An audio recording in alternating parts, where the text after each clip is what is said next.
बिहार विधानसभा चुनाव 2025 विधानसभा 18वें विधानसभा के लिए बिहार बिल्कुल सज धज कर कह सकते हैं तैयार हो चुका है। राजनीतिक तापमान बिल्कुल चरम पर है, परम पर है और चुनाव प्रचार अंतिम स्थिति तक पहुंच गया है। इसके अब जब चुनाव प्रचार अंतिम मोड़ पर है, राजनीतिक तापमान चरम पर है, तो वर्तमान जो स्थिति बनी है वह किसके लिए बिहार अपने आप को तैयार किया है।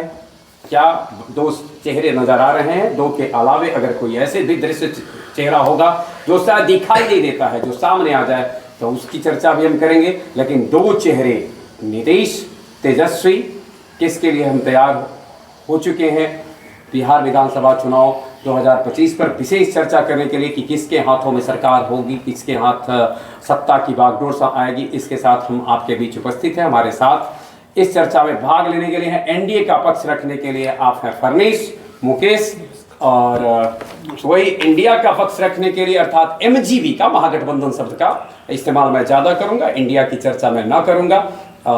एमजीबी का पक्ष रखने के लिए हमारे बीच में है मोहन, रणधीर, सूरज और चंदन बसु। बहुत बहुत स्वागत है आप सभी का।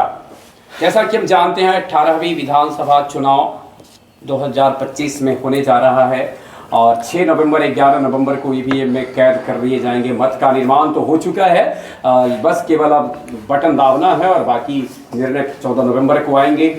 हम थोड़ा सा चर्चा करें एमजीबी का, महागठबंधन में आरजेडी, सीपीएम, सीपीआई, माले, सीपीआई, कांग्रेस, आईआईपी, और वही एनडीए में JDU, BJP, LJP, RLM, HM. दोनों ही पक्ष से मेरा पहला सवाल यह होगा, जैसा कि गठबंधन बिहार की राजनीति का एकदम अनिवार्य हिस्सा हो गया है, तो और इसके कई आयाम होते हैं, कई पहलुओं को देख करके गठबंधन किए जाते हैं।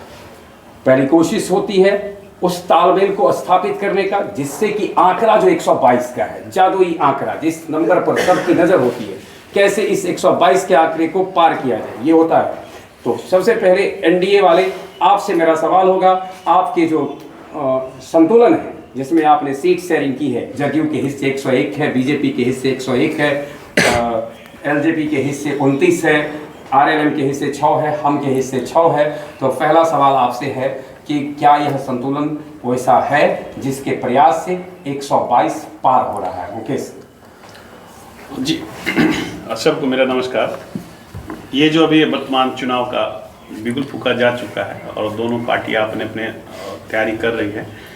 बीजेपी का जो गठबंधन बना है उनका बेहतर गठबंधन है, सामाजिक दृष्टिकोण से भी और राजनीतिक दृष्टिकोण से भी। तो मुझे लगता है कि एनडीए का जो संतुलन बनाया गया है वो बहुत बेहतर और बहुत अच्छा है। यानी आप मान रहे हैं कि सभी पक्ष से साधने का जो तरीका किया गया, इससे आप समझे।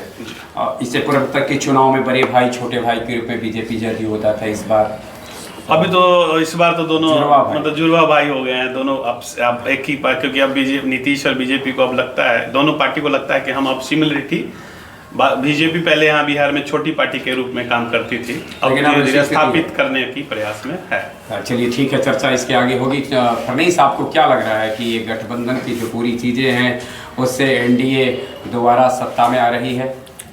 हाँ सर, स्पष्ट है। जो पिछले बार के कंपेयर में इस बार एनडीए फिर से अपना एक बेहतर पोजीशन में भी दिख रहा है, और पहले के कंपेयर में हाँ ये ज़रूर हुआ था जो कहीं ना कहीं बीजेपी पिछले बार सेकंड पार्टी बन के रह गए थे, इस बार कहीं ना कहीं एक अपना स्थान, मजबूती स्थान प्रदान करेंगे और एनडीए फिर से सरकार बनाने में। यानी आपको लग रहा है कि पिछले चुनाव से ज़्यादा बेहतर स्थिति में आप होंगे। चलिए, हमारे बीच में ऐसे भी है जिनका की मानना है कि न इस बार एनडीए न एमजीबी, लग रहा है कि उनको एक अलग सी संभावना है। क्या है शिवम, आप किसकी ओर देख रहे हैं, किस ओर जा रहा है? आज 2 नवंबर को जब हम लोग ये चर्चा करने के लिए बैठे हैं, तो जो राजनीतिक तापमान है, पारा है, इसके अनुसार आपको क्या लग रहा है, कहाँ जा रहा है? संभावना तो सर जहाँ तक मेरा आकलन है, ये बात सही है कि एनडीए जो है वो 122 के आंकड़ा को पार कर जाएगी। लेकिन मैंने अदर्स का सीट इसलिए चुना है कि मुझे इन दोनों गठबंधनों में से कोई भी गठबंधन पसंद नहीं है। फिलहाल सरकार बंदी किसकी नजर है? एनडीए की। एनडीए की सरकार, यानी आपके अब मजबूरी में आपने कहा कि सरकार तो बन रही है आपकी गणना के अनुसार, लेकिन दोनों में से कोई पसंद नहीं है। चलिए भाई, फिलहाल एमजीपी बात पर आ जाते हैं। महागठबंधन, इन लोगों ने कहा कि एनडीए सरकार बना रही है, एमजीपी को क्या लग रहा है? आपने आरजेडी के हिस्से में 143 जिसका जिक्र मैंने किया, सीपीआई के हिस्से 20 हैं, सीपीएम 4, वीआईपी 11, सीपीआई माले का हमने कहा था 20 थे और सीपीआई के हिस्से 6 और भारतीय राष्ट्रीय कांग्रेस के 60 हैं और आईआईपी को भी आपने 3 सीट दिया है। तो कुल मिलाकर के आपका गठबंधन घटक दलों की अगर तुलना की जाए तो एनडीए से कुछ ज़्यादा है। तो कहीं ऐसा तो नहीं है कि ज़्यादा बर्तन वर्तन होने के कारण कुछ ज़्यादा खनमन है, या सब कुछ ठीक ठाक है? चंदन, सब कुछ ठीक भी है और 122 के पार भी है। सबसे पहले आज की डिबेट में आए हुए सभी श्रोतागण और सर आपको मेरा सादर नमस्कार, और दोस्तों को बिहार विधानसभा 2025 पर अगर जिक्र करें तो महागठबंधन जो सीटों का बंटवारा किया है वह मूल रूप से अगर पिछले विधानसभा की तुलना में देखी जाए तो हम बेहतर होने की स्थिति में हैं, और सरकार को एक बार फिर से 2025 में हमारी सरकार बनेगी, इसमें कोई दो राय नहीं है, क्योंकि हम आरजेडी पिछले बार भी फ्रंट लीड किया था, सबसे अधिक सीट लाने वाली विधानसभा पूरे बिहार में थी। उसके बाद कांग्रेस की सीट कुछ गिरावटें होने की वजह से हम सत्ता में नहीं आए थे। पिछले का विश्लेषण बाद में करना है, पहले आप ये बताइए 2025 विधानसभा चुनाव, 18वीं विधानसभा चुनाव और सरकार तो महागठबंधन की बनेगी। कुछ सीट उठ भी आप आकलन करेंगे इसका? आकलन तो सर जैसे जैसे डिबेट आगे बढ़ेगी अच्छा, उस तरह से आप करेंगे। फिलहाल महागठबंधन की सरकार। सूरज, आपको क्या लग रहा है? आपको ये महागठबंधन का सफर पिछली बार की तुलना में ज़्यादा सरल दिख रहा है या चुनौतीपूर्ण नज़र आ रहा है?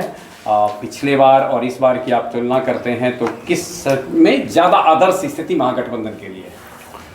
देखिए, कभी भी हम जब आगे की तैयारी करते हैं तो पिछले को देख करके, पिछले अगर बात करें 2020 की तो 2020 में थोड़ी सी कमी थी इसकी गठबंधन में, जो हमारा महागठबंधन है उसमें थोड़ी सी कमी थी। उसको पूरा करने में सारे दल, चाहे वो आरजेडी हो, वीआईपी हो, चाहे पिछले बार वीआईपी नहीं था लेकिन इस बार वीआईपी भी एक मित्र के रूप में है। पिछले बार आईआईपी नहीं थे, आईआईपी भी हैं। अगर देखा जाए जातीय समीकरण भी या आदर्श किसी तरह की भी मतलब कमी हमें नहीं दिखाई दे रही महागठबंधन में। चलिए, किसी भी प्रकार की कमी नहीं देख रहे। रणधीर, आप किस रूप में देख रहे हैं महागठबंधन को? एक बात है, दिल कहता है महागठबंधन, इसलिए महागठबंधन के साथ, या महागठबंधन मजबूत भी दिख रहा है? सबसे पहले तो मंथन के जितने भी दर्शक हैं उन सबको लोकतंत्र के महापर्व की ढेर सारी शुभकामनाएं। सर, सवाल और सभी लोगों से अपील है कि जिनका अभी वोटर लिस्ट में नाम है, आप सभी लोकतंत्र को एक उत्साह के रूप में मनाइए और आप मतदान करें जी।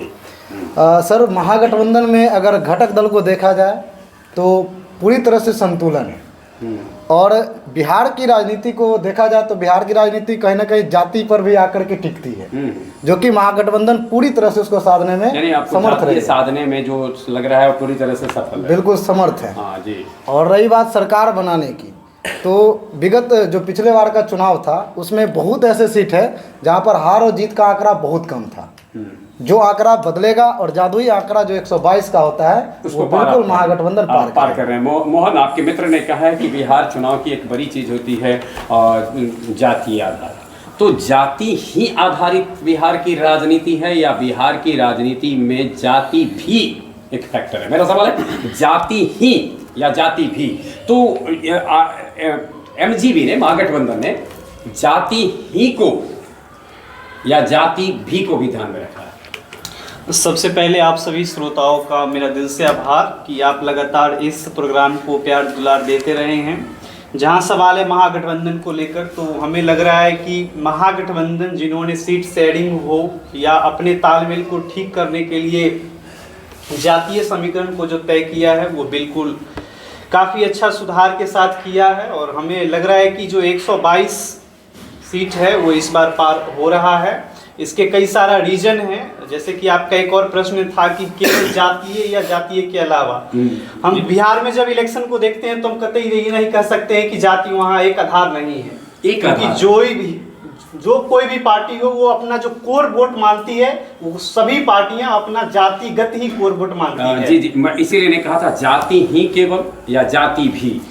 न तो इसके अलावे भी के है। पक्ष में है, ही के पक्ष में नहीं भी जाति भी के पक्ष में, यानी जाति ही के अलावा, जाति भी के अलावे भी। चलिए मुकेश, इसी सवाल के साथ हम आपके बीच में आते हैं। जैसा कि आपके अपोनेंट ने कहा है कि बिहार की राजनीति में जाति बड़ा पक्ष है, एनडीए ने कैसे कैसे इसको संतुलित करने की कोशिश किया है, कुछ आप स्पष्ट कर पाएंगे कि जातीय जो तालमेल है इसके अनुसार एक आप तो इतना तो समझ ही रहे कि कम से कम सरकार में आने के लिए आपके पास 44-45% से अत्यधिक वोट परसेंट जाना चाहिए, तो किस प्रकार से आप वहाँ पहुँच सकते हैं?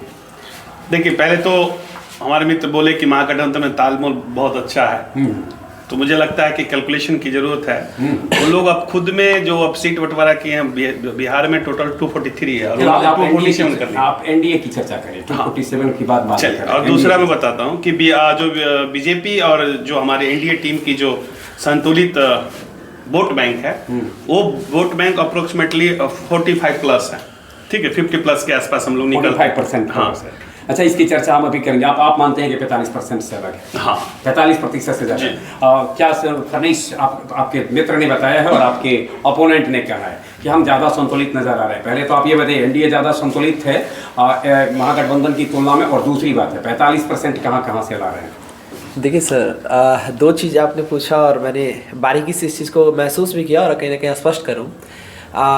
सबसे पहले तो संतुलित, अगर एनडीए की बात करूँ या इंडिया गठबंधन, जिसे गठबंधन के तौर पे हम लोग देख रहे हैं, तो कहीं ना कहीं बैलेंस एनडीए बहुत बेहतर है। और जातीय समीकरण की आपने बात किया था, तो उसमें थोड़ा सा मैं ये नहीं करूँ, आज पूरा का पूरा गठबंधन जो है ना जातीय पे ही इलेक्शन ही कर रही है, पिछले बार भी और इस बार इनके भी से ज़्यादा आप ही पर। हाँ बिल्कुल बिल्कुल सर, कहीं ना कहीं उसका आंकड़ा 143, जिस समय आरजेडी जिनको सीट लेके और आज बिहार में सबसे ज़्यादा सीट पे वो फाइट कर रहे हैं कहीं ना कहीं, तो मैं स्पष्ट करूँ वो कितना ज़्यादा अपने जिस कास्ट को अपर रखते हैं, कहीं ना कहीं उसको आधार और मजबूती प्रदान करते हैं, तो बिहार की जनता 143 सीट में भी जो वितरण किया गया उसमें उन्होंने कास्ट को प्रधानता दिया है। कास्ट को सबसे पहले प्राथमिकता दिया गया है ना सर, सबसे पहले उन लोगों को प्राथमिकता दिया गया है, वो अपर कास्ट को, उसके बाद बाकी का जो जिस तरह का वहाँ पे।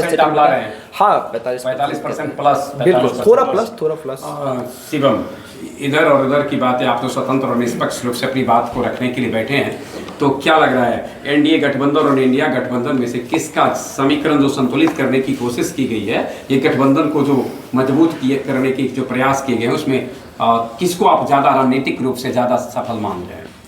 अभी तो सर मैं एनडीए गठबंधन को ही ज़्यादा संतुलित मान रहा हूँ, इसलिए क्योंकि इस गठबंधन में उतना ज़्यादा विरोधाभास नहीं दिख रहा है। सीएम पद के लिए थोड़ा सा कभी होता है कि हम इसको नहीं मानते हैं, इसको मानते हैं, फिर बीच में मान भी लिया जाता है कि नीतीश कुमार ही सीएम। यानी आपको संतुलित नजर आ रहा है इसके लिए? हाँ, हालांकि सीएम पर एक छवि स्पष्ट, मतलब स्पष्ट नाम नहीं नजर आ रहे हैं आपको? स्पष्ट नाम तो यही है कि नीतीश कुमार ही सीएम होंगे। सीएम का नीतीश कुमार जानबूझकर बीजेपी के द्वारा जो है वो अपने भ्रम पैदा कर दिया, लुभाने के लिए इस प्रकार की स्थिति पैदा की जाती है। अच्छा चलिए, ऐसी स्थिति के कितने लाभ होंगे नहीं होंगे इसकी चर्चा हम करेंगे।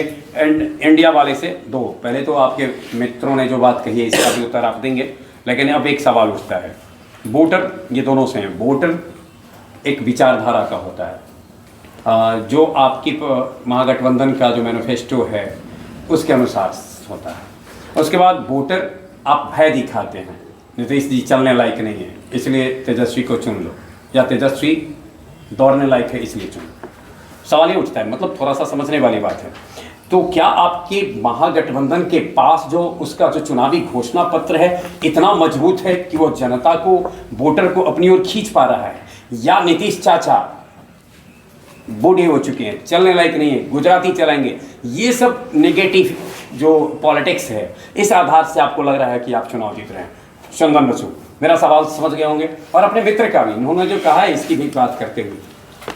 सबसे पहली बात तो जो खासकर वोटर की जिक्र आई यहाँ पे, महागठबंधन अपने कार्य के अनुसार वोटरों को अपने पक्ष में लाने का पूर्ण कोशिश किया है। उसके जो मैनिफेस्टो है, बिल्कुल, क्योंकि वर्तमान में जो सरकार अभी है वो भी नकल करती है हमारी विपक्ष। यानी आपका मानना है कि चुनावी घोषणा पत्र जो हमने तैयार किया उसका नकल किया? बिल्कुल। कौन कौन से ऐसे तथ्य नजर आ रहे हैं आपको जिस ओर इशारा करेंगे आपकी चुनावी घोषणा पत्र में नकल करने की कोशिश? जैसे अब नकल करने पर लागू भी हमारी विपक्ष सरकार की है जो सत्ता में है, जैसे बिजली को ले लीजिए, वृद्धा पेंशन को ले लीजिए, फिर आप स्कूल के छात्रवृत्ति को देख लीजिए।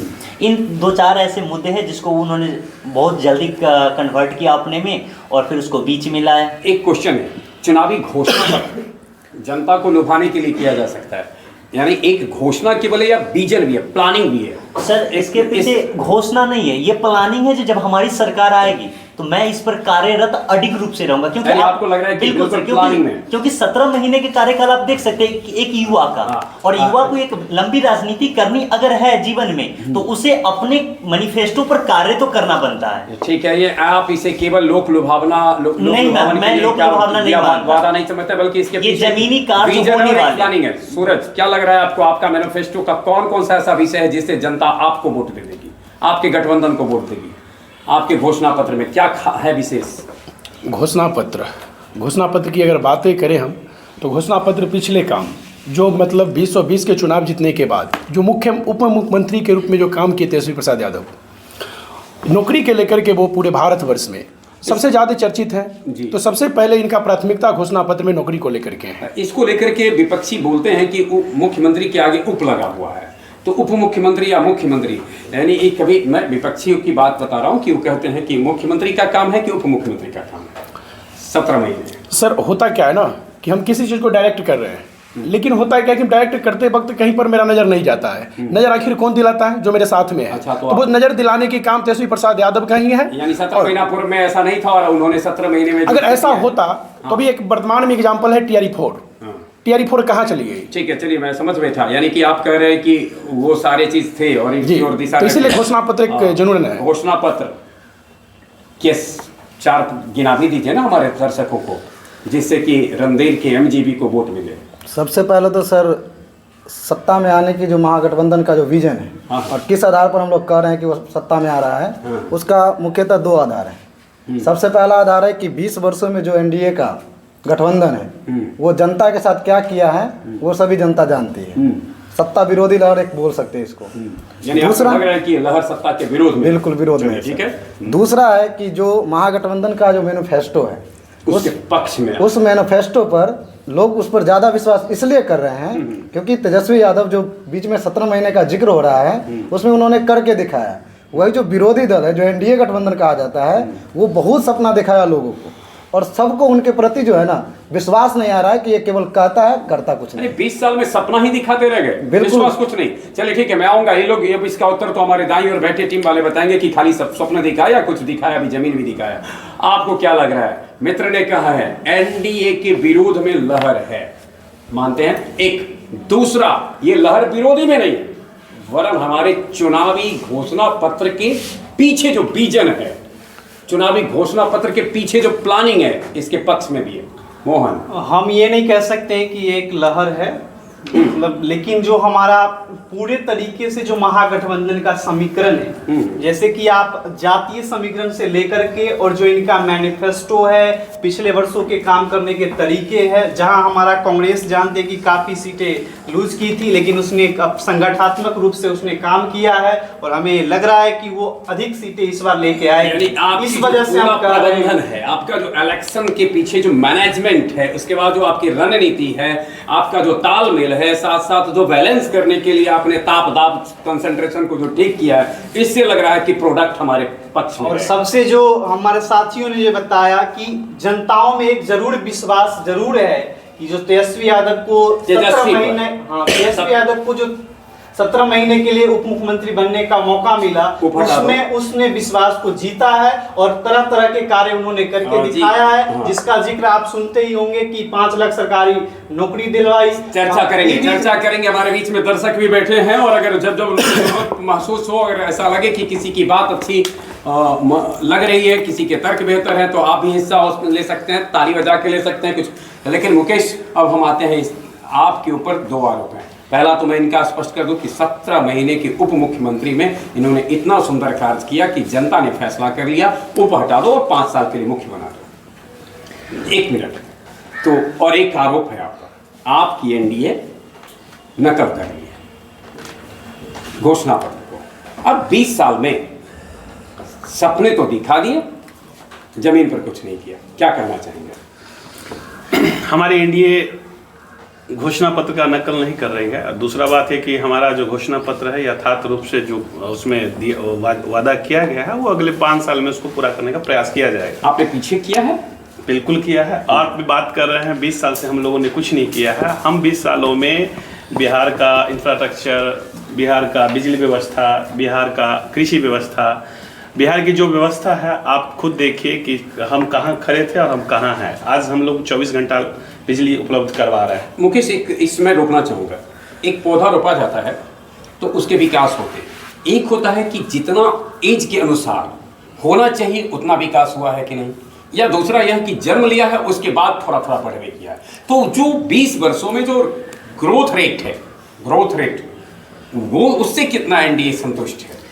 देखिए हमेशा जो सफलता है वो और बढ़ाने का प्रयास होता है। ऐसा नहीं कि हम लोगों ने जो किया है वो पूर्ण रूप से संतुष्ट की हम और इसको और बढ़ाएंगे। दूसरा है कि आपने बोला कि बिहार मतलब ये व्यवस्था ज़्यादा डेवलप नहीं हुआ, और पिछले एक आरोप आपने हमारे साथी ने लगाया कि 17 महीनों में 5 लाख नौकरियां उन्होंने बांटा। सरकार जिसकी होती है करता वही है। मुख्यमंत्री ही राज्य का प्रधान है। इनका कहना यह है कि मुख्यमंत्री प्रधान है, लेकिन वो पहले क्यों नहीं कर रहे थे? पहले भी कर रहे थे। ये ऐसा नहीं कि पहले नहीं कर रहे। आप पहले देख लीजिए जो चीजें हैं, ऐसा नहीं है कि यानी आप इसे एक संजोग मानते हैं कि संजोग से वो पहले से प्लानिंग चल रही थी और उस कुछ उसके अनुसार और संजोग में इम्प्लीमेंटेशन हुआ।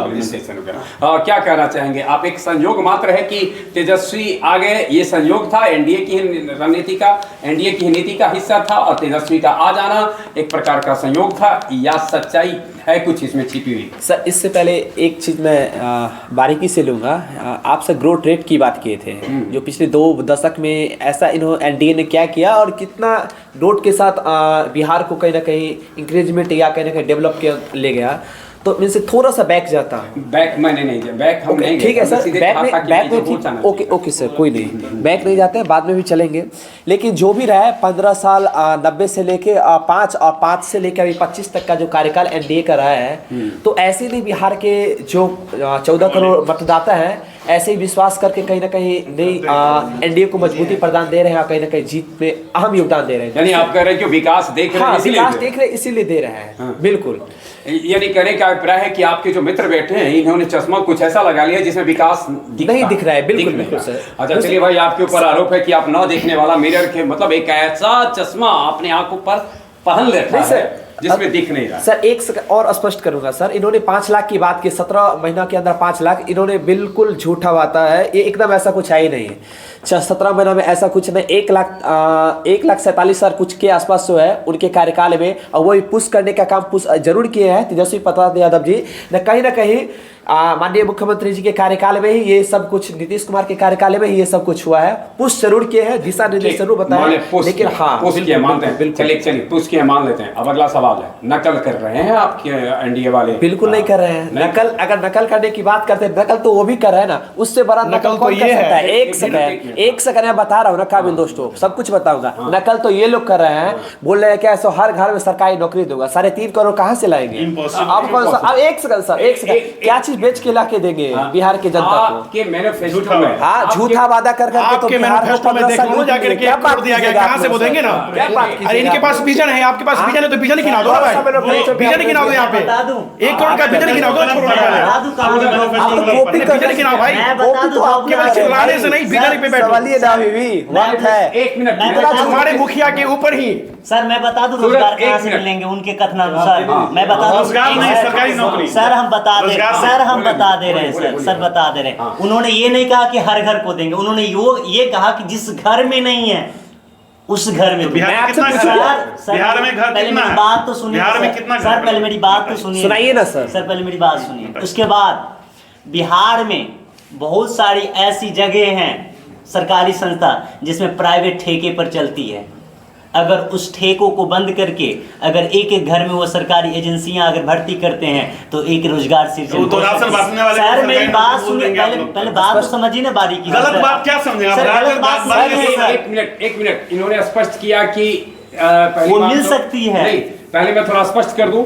इन्होंने स्पष्ट यह किया कि पहली बात, जिस घर में सरकारी नौकरी पहले से भी है ये भी इन्होंने कहा कि पहले से भी नौकरी है, ऐसा नहीं है कि सारे घर में नौकरी नहीं है। दूसरी चीज इन्होंने यह कहा कि कुछ चीजें ऐसी चल रही है जो सरकारी संस्था में ठेके पर चल रही है। उसको मुकेश आप बता रहे थे कि मैनिफेस्टो का, एनडीए के मैनिफेस्टो में क्या है, वहाँ भी 1 करोड़ रोजगार की बात है या 1 करोड़ नौकरी की बात है? रोजगार सृजन की बात है उसमें। सर रोजगार सृजन तो आपकी एनडीए सरकार, हम बताते हैं आपने नकल कैसे नहीं किया, सो मैं जिक्र जरा करता। 2020 का मैनिफेस्टो निकाल कर आप देख लीजिए, आपका एक भी रोजगार पर जिक्र नहीं चला था वहाँ पे। यानी आप ये कह रहे हैं कि आपने बोला अपना वक्त पे, हमको बोलने दीजिए। हाँ मुकेश भाई आप बोलिए ना।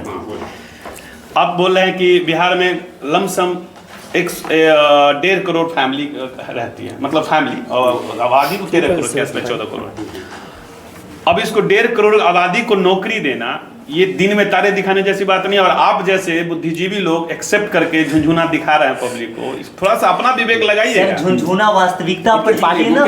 मुकेश की बातों पर मोहन कुछ कहना चाह रहे हैं, मोहन कुछ बोलना चाह रहे हैं। देखिए, वादा अगर किए गए हैं तो जरूर उसके कुछ प्लानिंग होंगे, कुछ रिसर्च किए गए हैं तभी किए गए हैं। ये बात हम इस स्तर पे कर रहे हैं कि जब 2020 के मैनिफेस्टो में तेजस्वी यादव ने पहली बार आवाज उठाया था कि हम 10 लाख लोगों को सरकारी नौकरी देंगे, तब तो इनको भी झूठा लग रहा था उस वक्त भी। अभी गिना रहे हैं कि मेरे मुख्यमंत्री ही 5 लाख नौकरी दिलवाए। 5 लाख को 1 लाख नहीं था यार, देर बच्ची वाली बात है। कुछ नहीं बच्ची वाली बात है, सब आप डाटा ठीक से निकाल के देख लीजिए। 5 लाख से ज्यादा नौकरी है और इसके तर्ज पे ही आपके नीतीश कुमार ने बाद में जाकर नौकरी की वैकेंसी निकाली है। बिल्कुल तब आप जाके देख लीजिए 2022 से पहले आपके नीतीश कुमार ने कई वैकेंसियां निकाली है, टीचर हो चाहे फार्मासिस्ट हो, मेडिकल हो, कोई डिपार्टमेंट निकाली है। आप एक करके सवाल कीजिए। आपने स्टार प्रचारक करते हैं, रील्स बनाना रोजगार है। सुनिए, आपके मोदी जी आते हैं कहते हैं कि 1 लाख से सस्ता है डाटा, रोजगार है। टाइम ओवर, एमजीबी का टाइम ओवर। हाँ फर्नेस, आप लोग शांति से सुनिए। डाटा सस्ता तभी नहीं तो आपका नेता रील बनाता है जी। डाटा देखिए सर, कि आपके नेता क्या कर रहा है। देखिए सर, सबसे पहले बेरोजगारी से दूर होने पर रोजगार देना जरूरी है कि डाटा सस्ता करके वीडियो कॉल पे बात करवाना जरूरी है। स्टार प्रचारक पीएम कहते हैं रील्स बनाना रोजगार है। बताओ एक पीएम के मुख से ही बात निकलना कि क्या बोले युवा पहले वो रोजगार कर रहा है, पैसा कमा रहा है, ये कर रहा है। हमारा जो बिहार के युवा साथी है जाके बेरोजगारी कि मार्च से बाहर जाके पलायन कर रहा है, उसका क्या होगा? नहीं, आपका बात खत्म। सबसे बड़ी बात हो जाती है सर, किसी भी डिबेट में सबसे बड़ी बात हो जाती है सर, किसी भी डिबेट पे अगर हम लोग बैठते हैं तो किसी न किसी तर्क पे अगर बातचीत किया जाए तो बेहतर होता है। मुँह हाथ उठी वगैरह वगैरह ये सब करने के लिए कहीं ना कहीं ये डिबेट में कोई ये है नहीं। मैं बताऊँ, स्पष्ट करूँ सर, 14 करोड़ कहीं ना कहीं बिहार की जनसंख्या है। 14 करोड़ में मुकेश भैया भी बताए 1.5 करोड़ नहीं, मुकेश भैया कहीं ना कहीं 3-3.5 करोड़ कहीं ना कहीं यहाँ पे परिवार है। 3-3.5 करोड़ के आसपास परिवार है। मैं स्पष्ट करता हूँ भाई, आप 2 करोड़ 75 लाख ओवरऑल 3 करोड़ के आसपास आंकड़े एक संदर्भ में परिवार के संदर्भ में, और आंकड़े की जहाँ तक बात है ये आंकड़े कहीं थोड़ा ऊपर नीचे हो सकते हैं, चीजें कुछ विशेष नहीं है।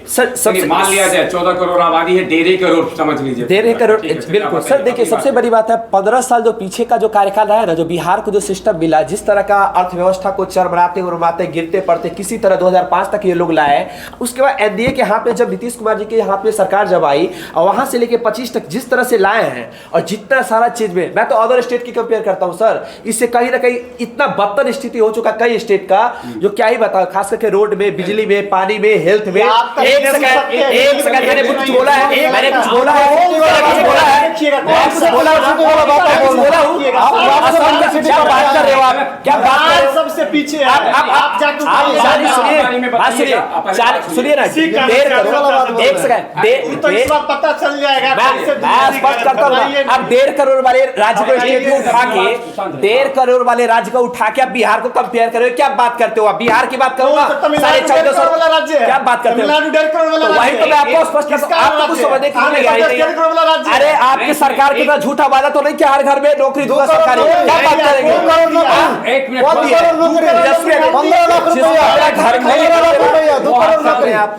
बात कीजिए, एक मिनट बेहतर होगा। भाजपा और एनडीए से झूठा कोई हो सकता है? अरे आप लोग विश्वास नहीं कर रहे हैं। वो बिहार के 14 करोड़ की आवाम जान रही है कौन पार्टी कितना झूठा है, कौन पार्टी कितना भ्रष्ट है, कौन पार्टी कितना तरक्की पे कार्य कर रहा है। क्या बात कीजिएगा? दो काम ऐसे गिनाओ जो युवा के लिए हो, और यहाँ के आवाम के लिए हो। दो काम गिना दो, बताओ, दो काम गिना दो। आज जो आप बोलने की बात कर रहे हो ना, केवल दो काम जो आप बोल रहे हो ना, आप जो बोल रहे हैं वो हमारा लालू प्रसाद यादव का देन है, हमारा लालू प्रसाद यादव का देन है, हमारा लालू प्रसाद यादव का देन है। एनडीए की बात नहीं, ये बोलने की बात मत करो। कभी कभी हंसी आ जाती है, बोलने का मसीहा उसे आप लोग कैसे मान लेते हो? काम ऐसे गिना दो जो 20 से 25 तक 5 साल में मजबूत काम किए होंगे। एक मिनट बताइए, आप उत्तर सुनिए, उनको बोलिए, बोलिए आप बोलिए। नहीं सर, मेरे काबिल दोस्तों ने बताया जो मेरे बोलने का मसीहा कहीं ना कहीं उन्होंने बोलेंगे। हाँ नहीं, सूरज में जैसे बताए हैं, जो कहीं ना कहीं लालू प्रसाद यादव जी हमें बोलने का ये दिए हैं। सर एक समय था जो जंगल राज से पूरा भारत जानता है, बिहार के अंदर नहीं पूरा भारत के अंदर था, जो बोलने पे भी आदमी को ये करना पड़ता था, तो क्या बताऊं क्या ना बताऊं सर। लेकिन सबसे बड़ी बात है, कम से कम अभी तो ये तो है, आदमी जनता के सामने प्रेस कॉन्फ्रेंस के माध्यम से, सोशल साइट से, बहुत सारा ऐसा प्लेटफॉर्म है जो अपना मुद्दा को स्पष्ट करते हैं। हाँ, ये कहीं ना कहीं देन है। दूसरी बात आप अपनी देन समझते हैं, बिल्कुल देन समझते हैं। एक अच्छे वातावरण को निर्मित किया है आप, बिल्कुल बिल्कुल 20 वर्षों में। चलिए 1 मिनट, दोनों वर्ग शांत रहेंगे। आप किस वर्ग से ज्यादा सहमत हैं? क्योंकि वो न्यूट्रल पर सच्चाई बात क्या है जानते हैं सर? हाँ सच्चाई है। हाँ, तेजस्वी जी उसी तरह प्रत्येक घर में नौकरी देंगे जिस प्रकार मोदी जी 15 लाख रुपया दिए। अच्छा ठीक है, यानी आपको लग रहा है ये एक चुनावी जुमला है, सच्चाई नहीं है, पॉसिबल ही नहीं है प्रत्येक घर में रोजगार। अच्छा, तो आपको क्या लग रहा है इसमें? एक और बात इन्होंने कहा कि तुलनात्मक इन्होंने एक अच्छा एक वातावरण देने की कोशिश की है। क्या सहमत है आप कि नीतीश कुमार की सरकार ने एक अच्छे वातावरण देने का प्रयास किया है? जैसा कि महागठबंधन के साथियों ने कहा था कि लालू जी ने आवाज देने का काम किया, तो वो निश्चित तौर पर एक सच्चाई है कि उन्होंने इस प्रकार का काम किया था। लेकिन इस बात से भी इनकार नहीं किया जा सकता है कि जिस समय उनकी सरकार थी तो उस समय लॉ एंड ऑर्डर का सिचुएशन जो था वो बहुत ज़्यादा बदतर था और कंपैरेटिवली बेहतर हुआ है। लेकिन अभी भी पारस हॉस्पिटल में घुसकर हत्या होता है और हाल फिलहाल में जो हुआ है वो भी आप देख ही रहे हैं। ठीक है, चलिए हम इस विषय पर आएंगे। यानी आप मान रहे हैं कि कंपैरेटिवली आप बेहतर हुआ है। बहुत बहुत धन्यवाद। और अब सवाल हो चुकी, ऐसे कई सवाल हैं जिसके उत्तर जनता भी देगी। आपने भी कहा चुनाव कुछ उत्तर जनता को देने दीजिए। और हमारे अगले सवाल पर हम आते हैं। दोनों ही गठबंधन है। पिछले बार आपके गठबंधन में आपके प्रदर्शन किस तरीके से रहे? आरजेडी, कांग्रेस, सीपीआई, सीपीएम इस प्रकार के रहे हैं। तो क्या लग रहा है इस बार घटक दल में कौन ज़्यादा बेहतर प्रदर्शन करेगा? और मुख्य रूप से एक और बात मैं आप दोनों, मतलब ये सवाल दोनों ही पक्ष से इसी तरीके का रहेगा। एक यह भी कि आपने घोषणा पत्र जिसकी चर्चा की, घोषणा पत्र बेहतर है, इरादा भी बेहतर है, या क्या यह जनता के सामने उतर रहा है? आपके जो स्टार प्रचारक सब हैं जनता को समझा पा रहे हैं? ये दोनों के पक्ष से रहेगा। हमारे जो स्टार प्रचारक हैं, ये डिबेट हम आप कर रहे हैं, पढ़ लिख करके कर रहे हैं, कुछ सोच समझ के कर रहे हैं। आम जनता के पास सामने भी ये पहुंच पा रहा है या नहीं पहुंच पा रहा है, उस मामले में हम कैसे हैं? और दूसरा, पिछली बार की भरपाई आप जो कर रहे हैं कि पिछले बार भी हमारे सत्ता में हम आते आते चुक गए थे, तो कहाँ से, किससे सुधारेंगे, किस प्रकार से सुधारेंगे? थोड़ा आंकड़ा के अनुसार बताइएगा मुझे। चंदन, सवाल यहाँ से, और एक व्यक्ति पर हार्डली आपके पास 150 सेकंड है, अपनी बात रखें। थोड़ा सा इसमें समय सर ज़्यादा ले सकते हैं तो 180 सेकंड। हाँ, थोड़ा सा सर ज़्यादा। जहाँ तक सबसे ज़्यादा सीट महागठबंधन में आने का जिक्र है, तो लगभग कुल 24 सीटें जो हैं महागठबंधन के कुल मिलाकर वो हेर फेर होने वाले हैं पहले की तुलना में। और सबसे ज़्यादा जो आरजेडी जो 6 ऐसी सीटें हैं जिसका हार का अंतर मैंने देखा था 1000 वोट प्लस में, सॉरी 1000 से नीचे। 12 बीघा 113, हिलसा 12, पर्वत्ता 951, चकाई 581, रामगढ़ 189। ये ऐसे सीटें हैं जो इस बार तो कंफर्म बदलने यानी 5 साल में ये अंतर कम गया, खत्म हो गया। ये खत्म है जी। ये बढ़ भी तो सकता है नहीं, मतलब ये वापस आने वाला है आरजेडी में। मतलब एक पक्ष में आपने ये बताया कि इतने वोट के अंतर से हम हारे, बिल्कुल लूज किए थे जी सर। तो ये कैसे, क्यों लग रहा है चंदन को कि ये अंतर खत्म हो गया होगा, ये बढ़ नहीं? ये अंतर इसलिए सर खत्म हो गया था कि उस वक्त जब ये गिनती हुई थी, खासकर ये जिस मैं विधानसभा क्षेत्र का जिक्र कर रहा हूँ, इसके बीच में ना गिनती रुकवा दी गई थी। अच्छा, आपको ये लग रहा है, और इस बार लग रहा है कि वहाँ उस समय भी कुछ गलती हुई थी। चलिए आपके ऊपर आएंगे। अच्छा, इसको ठीक कर लेंगे। और आगे आप आगे कैसे? 5 सीट मान लिया, और उसके बाद कांग्रेस की फिर एक बार बढ़ती सीट नजर आ रही है। सीपीआई पिछले बार बेहतर 19 सीट लाई थी, इस बार भी अच्छा इस प्रदर्शन बार किया। है जो ये इसको अगर 30 मिला है टोटल तीनों को मिलाकर सीपीआई, सीपीएम और सिमाले, तो हमें जहां तक लगता है ये 25 सीट इस बार अवश्य दे देगी अपने तरफ से, 30 में से 25। यानी इसका आप स्ट्राइक रेट बेहतर है। वामपंथियों से 25 सीट की उम्मीद करते हैं। बिल्कुल सर। आरजेडी के हिस्से कितने ला रहे हैं? आरजेडी के 143 हिस्से हो जाएगा 74 80 के करीब में उसका अपना आरजेडी 80, इधर बच गए 25। जी बिल्कुल सर, 105 बिल्कुल ठीक है। और कांग्रेस बच गया, से कांग्रेस और आईआईपी वीआईपी। जहां तक वीआईपी की है, ये भी कम से कम हमें 7 से 8 सीट देता हुआ नजर आ रहा 7 से 8 सीट वीआईपी। है। बिल्कुल सर। और क्या बात है। और कांग्रेस ये 28 से 32 सीट हमें देगी। 28 से 32, 28 से 32। अभी भी कांग्रेस ज्यादा भरोसे का नहीं है। आईआईपी 3 में से 2। 3 में से 2। चलिए जोड़ करके तो पार। सूरज, आपके मित्र ने बताया, एकदम इक्वेशन में बता दूं, आरजेडी 80 और वामपंथी 25, 7 सीट वीआईपी और 28 से 32 सीट कांग्रेस और 2 सीट आईआईपी। क्या लग रहा है आपको? जहाँ तक इसमें बात है कांग्रेस की, कांग्रेस अपना बढ़ाएगा और भी यानी ये बढ़ाएगा। 30-32 से ही यानी अपना, आप अपने मित्र से भी थोड़ा सा ज्यादा ये 35 और 40 के बीच में जा रहा 35 है। से 40 और बाकी से ठीक है जी। बाकी सब ठीक है। चलिए मोहन, क्या लग रहा है? ये 80, 25, 105, 32, इनकी माने तो 72, 274, यानी कि महागठबंधन को 174 सीट के अप्रॉक्स मान है अकॉर्डिंग टू सूरज। चंद्र बसु के अनुसार 170 के अप्रॉक्स आ रहे हैं। और रणदीप, पहले आप बताइए, आपके अनुसार क्या लग रहा है? मेरे अनुसार सर, जो राजद है उसको 80 सीट, 80, उसके बाद कांग्रेस 25 के आसपास, उसके बाद लेफ्ट 25 के आसपास, और 5 में वीआईपी और आईटी ग्रुप 135। बिल्कुल सर। 135 ला रहे हैं जी आप? सर। 135 रणदीप के अनुसार। और अब आप बताइए।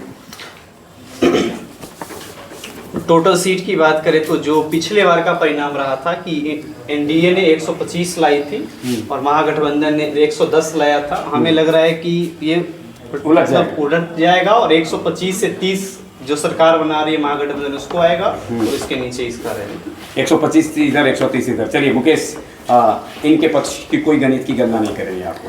आपकी गणना है JDU, BJP, LJP, RLM, HAM. तो इसमें आपको क्या लग रहा है, कहाँ से 123 का आंकड़ा कैसे कैसे पूरा? बधाई देते हैं आंकड़ों में सरकार बनाने के लिए इन लोगों को। चलिए आप ही बनाइए, आप अभी फिलहाल बनाइए। हम लोगों को तो रिपीट हो रहा है, सरकार तो बन ही रहा है सर। अच्छा चलिए ठीक है, आंकड़ों से हटाइए, आगे बढ़िए। चलिए, लेकिन ये आंकड़ा आकर्षक लगा। आकर्षक लगा उनका कैलकुलेशन थोड़ा सा, जो 6, 7, 8 सीट जो उन्होंने जिता दिया, जो नीतीश कुमार को, नीतीश कुमार वाला सीट जो था आरजेडी को दे दिए, तो उनका राम उसमें चिराग पासवान के विरुद्ध लड़ रहे थे, तो इस बार मतलब शिफ्ट हो जाएगा। चलिए, तो ठीक नुकसान है उनका। आप आइए, आगे आइए। और हम सीट में आपको बता देते हैं, सीट में जाना चाहते हैं आप तो। जदयू अप्रोक्सीमेटली 70 के आसपास आएगा। 70। बीजेपी वही 75, 74, 73, मतलब 80 और 75 के बीच में रहेगा। 75, 74 जी। हो गई सरकार, तो बन गई सरकार तो बनना ही है। एलजेपी सर 15 से 18। 15 से 18। और आरएलएम 2 या 1। 2 या 1। और हम का 2। तो आपके अनुसार जो मैक्सी, मतलब जो मिनिमम है 75, 15, 90, 70, 160, 164, यानी आप 164 से लेकर 160 ला रहे हैं। जी बिल्कुल, 164 से 160 ला रहे हैं। आपका आंकड़ा कह रहा है कि एनडीए 164 से 160। एक आंकड़ा बता सकते हैं, मतलब एमजीबी का भी अनुमान का? अब 164 के बाद जो बच्चा उनका हुआ। ठीक है। देखिए सर, सबसे पहले तो इसमें 2 चीज़ बताएंगे। डाटा से पहले एक चीज़ बताएंगे। हाँ बताइए। आज मेरे काबिल दोस्त जिस पार्टी के साथ इलेक्शन बिहार के अंदर लड़ रहे हैं, इस जस्ट 1 साल पहले ना ये लोग एक दूसरे के विरुद्ध थे। यहाँ पे लोकसभा का इलेक्शन हुआ था, बीजेपी अलग अपना ये लेके आए थे। एनडीए 122 का आंकड़ा कैसे पार करेगी? मान लियो राजनीति में एक कहावत, ठीक है सर, राजनीति में कहावत, पहचान है, यहाँ कोई अस्थाई दुश्मन नहीं होते, काबिलियत की पहचान अस्थाई है। दोस्त नहीं होते। ठीक है सर। सबसे बड़ी बात है, पिछली बार आरजेडी जरूर हम लोगों से आगे निकल गई थी, लेकिन उसमें सबसे ज्यादा इस बार बीजेपी अपना सीट 101 सीट उनके खाते में मिला है। इसमें से 80 सीट बीजेपी इस बार जीत के आ रही है बिहार के अंदर। 80। चलिए हम आपके अनुसार उससे हाँ, उसके कंपेयर में अगर बात किया जाए, एलजेपी का स्ट्राइक रेट बहुत अच्छा रहने वाला है। जदयू का 29 में, जदयू का कहीं ना कहीं 50-55 बहुत हो गया सर। 50 से 55। 50 से 55। लेकिन एलजेपी का सर बात किया जाए, 1 सीट जरूर ये हुआ है, लेकिन वो कहीं ना कहीं 22, 3 के ऊपर ही वो रहने वाले हैं। हाँ, इसी के ओवरऑल कहीं ना कहीं वो नहीं, उनका 1-2 आ जाए, 5 जीता रहता हाँ सर, हम पे उनका हम विश्वास नहीं करते हैं, वो नहीं, वो भी डगमगाने वाले ही हैं। डगमगाने वाले हैं। आपकी बात अगर माने तो 155 सीट की, हाँ 150-55 150-55 और हमारे बीच में शिवम है। शिवम, अगर आपसे पूछा जाए कि 2025 के चुनाव के आगे आपके अनुसार एक अनुमान क्या रहा है, कितने सीट आने वाले हैं एनडीए को, कितने सीट? इतना ज्यादा मैं माइक्रो एनालिसिस नहीं कर पाऊंगा, क्योंकि हाँ, मैं एक प्रत्येक सीट का मैं नहीं जानता, लेकिन ओवरऑल ये रहने वाला है कि भाजपा मेरे अनुसार से सबसे बड़ी पार्टी होगी। जदयू की सीट पिछली बार की तुलना में बढ़ने वाला है, और महागठबंधन की जहाँ तक मेरा उम्मीद है सीट पिछली बार की तुलना में घटेगा, क्योंकि चिराग पासवान ने जदयू के खिलाफ जो इलेक्शन लड़ा था, मैंने अपने आंखों से देखा है सर। मैं आपको एक वारिसनगर विधानसभा क्षेत्र है समस्तीपुर में, वहाँ से पिछले 15 साल से जदयू के विधायक रहे हैं अशोक कुमार मुन्ना, और पिछली बार वहाँ पर जदयू के खिलाफ में चिराग पासवान ने एक उम्मीदवार को उतारा, उर्मिला सिन्हा, जो उस समय एलजेपी का वहाँ पर उम्मीदवार थी। तो उन्होंने तकरीबन 20,000 वोट लाया। तो 20,000 वोट आया कहाँ से? तो वो एक्चुअली बात क्या है कि कुछ भाजपा के जो वोटर थे उन्होंने एलजेपी को वोट दिया था इस बार, जो इस बार नहीं होने वाला है। तो हमको लग रहा है कि जदयू की सीटें कुछ बढ़ेगी, और भाजपा हो सकता है कि पहली बार बिहार में सबसे बड़ी पार्टी बनकर उभरे, भाजपा बड़ी पार्टी बनकर के उभरे। बहुत बहुत धन्यवाद। देखिए, ये आंकड़ों की बात ही अपने अपने तरीके से आप लोगों ने रखा है, और बहुत बहुत धन्यवाद कि आप लोगों ने बताया कि किसकी कौन सा ला रहा है। जो मैक्सिमम बताया गया वो सूरज के द्वारा बताया गया कि 174 सीट के अप्रॉक्सीमेट महागठबंधन को आ रहा है, 170 सीट दे रहे हैं चंदन, और वहीं रणधीर बता रहे हैं कि 135 के आसपास आएगा, और मोहन ने 125 से 130 का आंकड़ा बताया है। वहीं एनडीए गठबंधन की ओर से मुकेश बता रहे हैं कि 164 से 160 सीट आएगा, और फरनीस बता रहे हैं कि 150 से 155 आएगा, बच गया सो दूसरे का रहेगा। चलिए, अब सवाल उठता है कि 2 तारीख आज तक के चुनाव में अपनी बातों को रखते हुए कौन ज़्यादा प्रबंधित नजर आ रहा है? स्वाभाविक है कि जब आप हैं, आप दोनों तो अपने ही को ज़्यादा प्रबंधित नजर कहेंगे कि भाई हम ही ज़्यादा प्रबंधित हैं, कहाँ लड़ाई कहीं हो रही है। एक शब्द आप लोगों के लिए, एक क्वेश्चन है मेरा, फ्रेंडली, यानी राजनीति में तो संघर्ष होता है केवल, लेकिन दोस्ताना संघर्ष क्या करेंगे आप वहाँ पर, उन सीटों पर जहाँ आप दोस्ताना संघर्ष में हैं? चंदन, एक सवाल इसी से जुड़ा हुआ है। मैं 2 दिन पहले एक स्टेटमेंट पढ़ रहा था दीपांकर भट्टाचार्य का, तो उन्होंने कहा कि एक सीट पे मैं सीपीआई को मदद कर रहा हूँ, और 2 सीटों पर कांग्रेस को मदद कर रहा हूँ, यानी 2 सीटों। मतलब ये सवाल उठता है कि एक व्यक्ति एक जगह पर जाते हैं प्रचार करने के लिए तो कांग्रेस के लिए वोट मांगेंगे, और दूसरे जगह पर जाएंगे तो उसके विरुद्ध वोट मांगेंगे। तो क्या लग रहा है आपको, ये संघर्ष का ये क्वेश्चन इन लोगों का नहीं है, मैंने आपके लिए रखा है इसे। जहाँ तक दोस्ताना की राजनीति में जिक्र है, दोस्ताना जब होती है तभी गठबंधन होती है। बिल्कुल, जब दिल मिलते हैं तभी पूरा एक माहौल तैयार होता है। तो दीपांकर भट्टाचार्य की बातों से मैं पूर्णतः सहमत हूँ। हम आते हैं मोरवा विधानसभा क्षेत्र से, और मैंने पहले भी जिक्र किया कि मैं अभी तक कोई पार्टी ज्वाइन किया नहीं, लेकिन एक जो दिल का लगाव है, अगर हमसे कहिए तो हम यहाँ पर लालटेन की प्रचार करते हैं, लेकिन पसंद मुझे कांग्रेस अच्छी तरह से आती है। अगर मैं चले जाऊँ बगल के विधानसभा क्षेत्र में तो वहाँ कांग्रेस के लिए अच्छा इसका जिक्र करूँगा इस चीज़ों पे। तो दोस्ताना को थोड़ा सा एक बगल दरकिनार भी थोड़ा सा राजनीति में की जाती है, जब हम एक ही विधानसभा क्षेत्र में आ जाए तो वहाँ पे ये मजबूरी। ऐसी स्थिति गठबंधन में क्यों? अब ऐसी स्थिति गठबंधन में इसलिए हो जाती है कि चुनाव की जो तैयारी होती है हर एक व्यक्ति करता है, जो खासकर राजनीतिक व्यक्ति होते हैं। अब वो चुनाव की तैयारी करे और फिर थोड़ी सी दूरी की वजह से अगर उसे सफलता न मिले, जिसे हम टिकट कहते हैं। अच्छा, चलिए ठीक है, मान लीजिए कि इस आधार से ऐसी स्थिति पैदा हो गई, अक्सर यही स्थिति होती है। क्या लग रहा है, दिल मिले हैं महागठबंधन में या हाथ मिले? हमें तो लगता है जो दिल मिले हैं। दिल मिले हैं। सूरज, क्या लगेगा? हाथ मिलने से बढ़िया है जो दिल मिले। बढ़िया है, सुने, मिले क्या? मिले तो दिल है, हाथ उस नहीं मिले, बाद में मिले, दोनों मिले हैं। सूरज, क्या लग रहा है आपको ये संघर्ष? इसके 200 आप जितने भी 5 सीट पे हो, 4 सीट पे हो, 11 सीटों पे हो, जितने भी एक ही सीट पे हो, अगर आपका ये संघर्ष है, इसका 242 पर कोई प्रभाव नहीं पड़ने वाला है? सर ऐसा तो पहली बार हम देख रहे हैं अपने मतलब हम जब से हम राजनीति को जानते हैं तब से। रही बात दोस्ताना का, यह सब एक कहिए तो स्थानीय नेताओं की वजह से होता है और पार्टी भी कहीं ना कहीं वो स्थानीय नेताओं को संतुष्ट करने में लग जाते हैं और इसका भुगतान तो थोड़ा सा कहीं ना कहीं देखने को मिलेगा ही मिलेगा। अच्छा मिलेगा, यानी और आप अच्छा होते 174 से आगे होते अगर ये चीज नहीं थोड़ा सा परेशानी दिखाई यहाँ पर दे रही है। अंततः परिणाम पक्ष में आएगा जी, अंततः परिणाम यानी राह में भले ही रोड़े पत्थर आए काटे आए, लेकिन क्या लग रहा है आपको? सर अगर ऐसा होता तो हम 245 बोल देते ना, 135 पहले ही बता दिया। जहाँ आपसी संघर्ष है वहाँ तो संघर्ष रहेगा तो वहाँ इसको काट छांट के लग रहा है कि वहाँ कुछ है। बिल्कुल वहाँ तो सर क्योंकि टकराहट कुछ रोड़े टकराहट अपनों के बीच है तो वहाँ तो ऐसी टकराहट में अपनी स्थिति आ जाती है। चलिए मैं थोड़ा सा विराम देता हूँ इसको, और मतलब इसको थोड़ा इस पर हम ऐड करना चाहते हैं। जी आप बोलिए। जैसे कि दोस्ताना वाला सवाल है, तो हम जो पिछले चुनाव हुआ है वर्षों में झारखंड में, तो वहाँ इंडिया अलायंस के कई सीटों पर मतलब 2-3 सीटों पर ऐसा हुआ था, लेकिन फिर भी इंडिया गठबंधन ने जीता।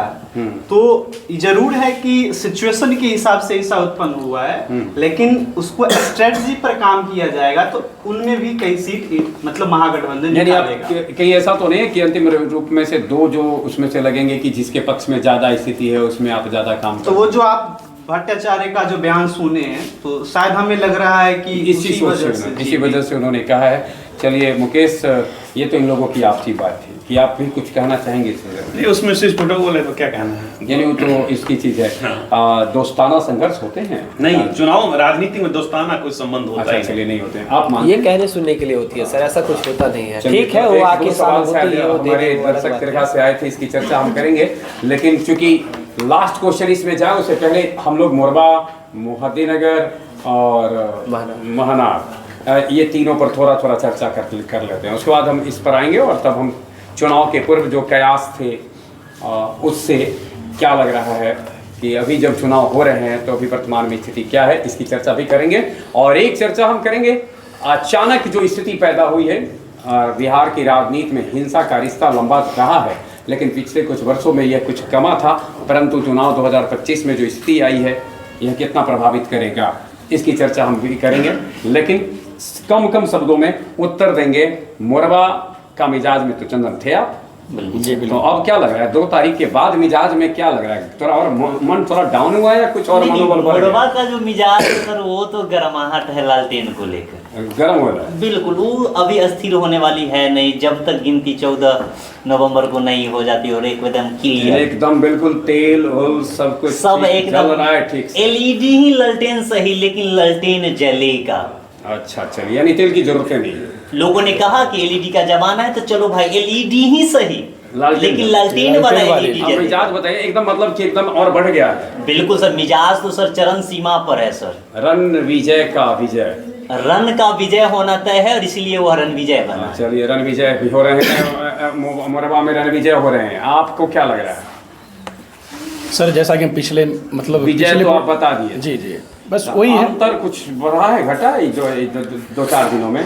नहीं, अभी बढ़ते जा रहा है, बढ़ते जा रहा है। ये 6 तारीख तक बढ़ते ही जाएगा जब तक मतदान न हो जाए तब तक रुकने वाले नहीं। जिता रहे हैं रणविजय साहब को सर, ये तो पिछले बार भी बोले थे और इस बार भी बोल रहे हैं। तो बढ़ाए कुछ तो पढ़ाइए, कुछ थोड़ा मुश्किल है। अच्छा, अभी एक और बचा हुआ है ना प्रोग्राम हम लोगों का, उसमें क्लियर कर देंगे जो लास्ट का प्रोग्राम है उसमें। हाँ उसमें क्लियर। जी जी ठीक है ठीक है। एक काम करते हैं ना कि हम लोग विश्लेषण कर लेंगे इलेक्शन के बाद, इसे 14 नवंबर के बाद भी। नहीं, एक दिन है ना, 2-4 दिन बचा हुआ है अभी। हाँ चलिए रणदीप, क्या लग रहा है? आप तो छोड़िए, मोरबा की बात उन लोगों ने कर ली है। मोरबा बोले मोरबा की बात है, आप तो मोहद्दीनगर वाले हैं।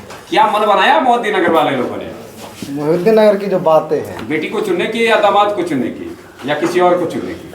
सर मोहद्दीनगर से डॉक्टर अजय यादव का बिल्कुल पता है। बेटी का खोइछा भराएगा? बिल्कुल भराएगा। ईवीएम से? ईवीएम से। वाह, बेटी का खोइछा भराएगा। ज्यादा सवाल नहीं करते हैं, क्या लग रहा है?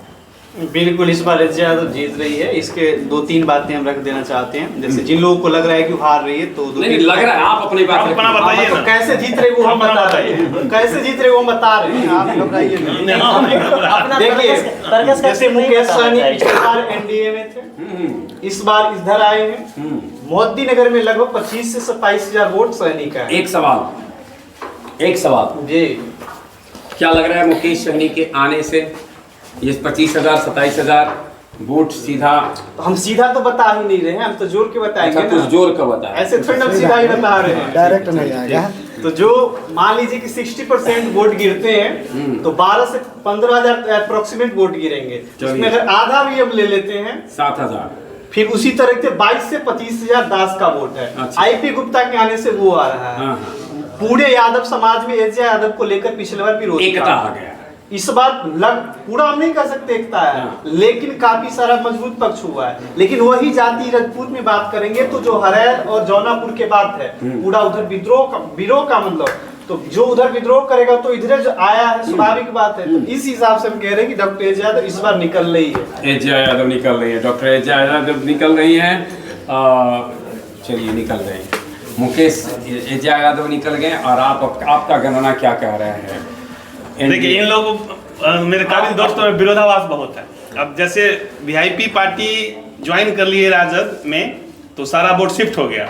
अगर चिराग पासवान लड़ रहे हैं विद्यासागर का, इधर अपना जेडीयू में आ गए, तो वो हार रहे हैं। 10,000 समथिंग वोट से रणविजय साहू पिछली बार जीते थे, और 23,600 वोट अभय सिंह को मिला था, चिराग पासवान का वोट।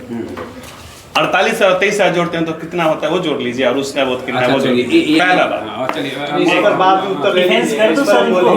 सरारंजन भी आपका हार रहा है। एक मिनट, विजय चौधरी जी हार रहे हैं। अच्छा, नहीं डिफेंस नहीं करना है। नहीं, एक मिनट। आप जब आपकी बारी आती है तो बोलिए हमारी बारी है, तो उसके बाद फिर बाद में जब आप बोलेंगे विधायक बनाइए ना, आप क्यों सामने वाले को डिफेंस कर रहे हैं भैया? कन्विंस नहीं कर रहे हैं। आप विधायक बनाइए ना। सर का प्रश्न है कि विधायक आप किसे बना रहे हैं? अब वही तो कैसे बना रहे हैं, नहीं बताइए। समझे, वही तो बता रहे। जैसे आप बना दिए ना अभी, आप बनाए ना, रणविजय साहू को बना दिया, जयदा को बना दिए ना। विजय का माला पहनाइए। आप दोनों जगह से, यहाँ से जदयू जीत रही है और वहाँ से भाजपा जीत रही है। और मोहद्दी नगर का जो वोट का अंतर होगा वो 25,000 के आसपास का होगा, और यहाँ का 15 से 20,000 का होगा। नोट डाउन करके रखिए, और ज्यादा दिन की बात है नहीं है, हम लोग मिलेंगे 14 तारीख।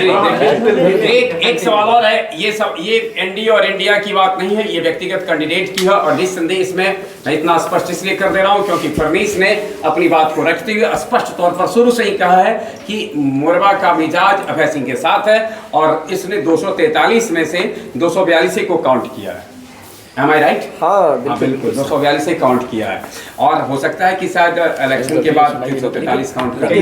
मतलब अभय सिंह जीते लेकिन वो पूछ लेकिन लीजिए। लेकिन नहीं नहीं वही वही बता रहे हैं ना, वो बता रहे हैं अभय सिंह कैसे। देखिए सर, सबसे बड़ी बात है ना, मैंने पहली बात 2 नवंबर तक अभय तय पूरा तय पूरा तय मोरबा में तय इतना तय सर क्या बता है सर यहाँ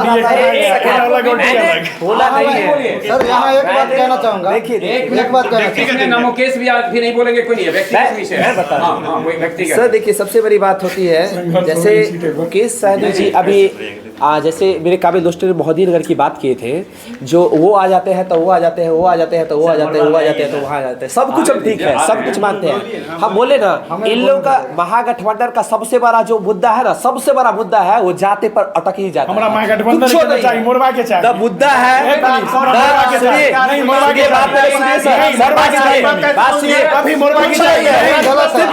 खेल करते हैं और कोई मुद्दा है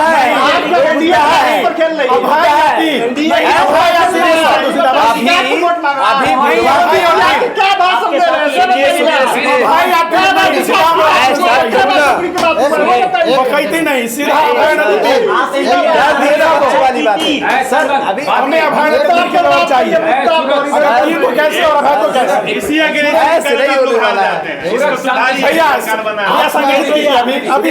सीटों को अभी खुद में आप सुने नहीं है, सुनिए बात सुनिए, समझ में नहीं आता है सर हमको तो कभी कभी समझ। एक सेकंड अब मैं बात पूरा करूं, पूरा करूं।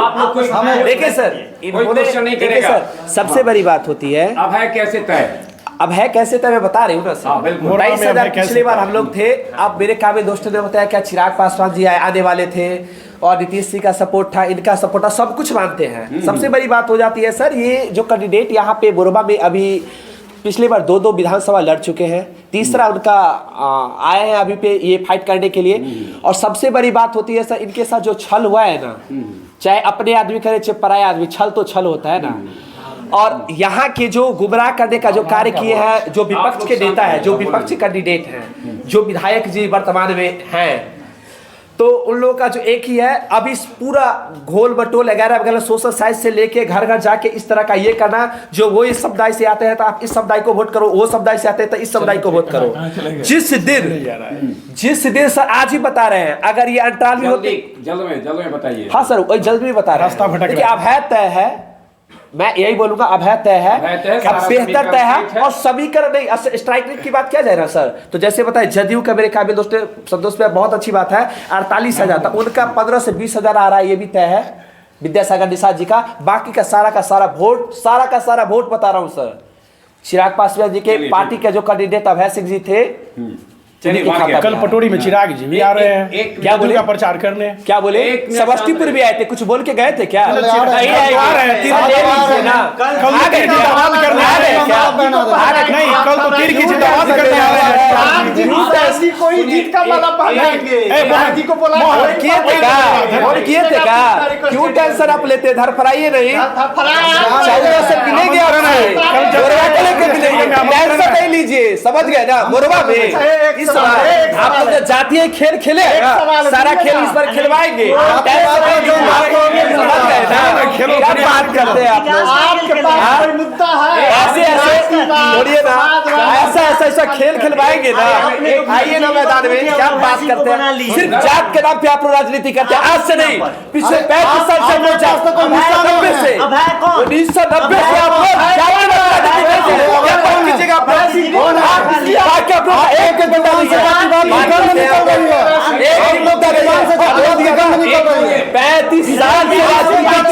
आप लोग करते हैं। एक मिनट उसको हटा दिया जाए तो कुछ भी आप लोगों के पास नहीं है, करते हैं गलत, उसके सिवाय कुछ है आप लोगों के पास?